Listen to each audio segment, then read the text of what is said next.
ubanza gukaraba intoki mbere yo kwinjira hano mu nzu. Erega kubera ukuntu twugarijwe n'icyorezo cya coronavirus. Ubu ngubu turi hagati y'urupfu n'umupfumu. Nkunda ukuntu witaye kuri buri kimwe cyose sheri. Daddy.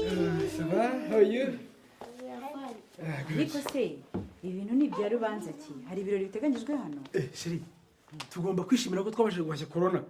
Uswe yari duherejeje mu nzu utashe no kurunguruka hanze. Kero ni ikirori. Ikirori. Umva, ntabwo ari byo. Koroshya ingamba zo kurwanya coronavirus ntabwo bivuze yuko yashize burundu. Tugomba gukomeza kwitwararika twubahiriza amabwiriza duhabwa na Minisiteri y'Ubuzima. Mwibuke ko harimo gukaraba intoki kenshi gashoboka, guhana intera igihe turi kumwe n'abandi, kwambara agapfukamunwa n'ibindi. Niwe tubyumva sheri. Coronavirus yarangiye kera. Ubu si bitarangiye bari kutureka tukajya mu mirimo itandukanye.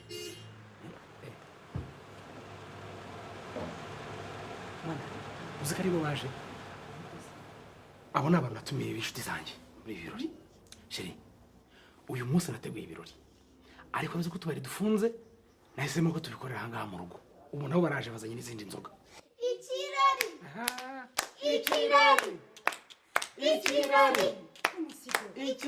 Koko urakomeje ri? Ntabwo dushobora gukoresha ibirori muri iki gihe twaburiye ko coronavirus igihari. Kandi ntushobora kumenya ngo ninde uyifite. Ikwirakwizwa cyane iyo abantu bateranye. Ibase rero muri abo ngaba watumiye uramutse usanze harimo wanduye maze akatwanduza twese. Urumva utaba wiciye umuryango. None se Celestin na Mark na Ruzibiza ntubazi? Si inshuti zacu. Urabizi ko tumaze igihe tutabonana. Impamvu rero n'abatumiye ngo byibura turye tubyine. Ni inshingano zacu kwirinda no kurinda ubuzima bw'abacu corona dukurikiza amabwiriza yagenwe. Bari urugendo babwire basubireyo. Nako buretse ntabwo ari ngombwa ko twegerana.